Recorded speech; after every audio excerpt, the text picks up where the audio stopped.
Կառավարությունը իր ձևավորվելուց հետո ազգային ժողովի հավանությանը պետք է ներկայացնի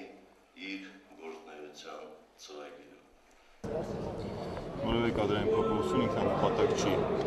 Կադրային փոփոխություններ կարող են լինել միայն այն դեպքում, երբ մարդիկ իրենց աշխատանքները չեն կատարում։ Իսկ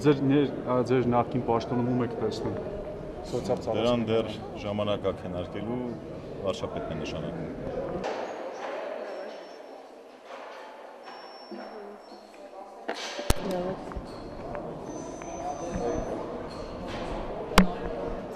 Давай.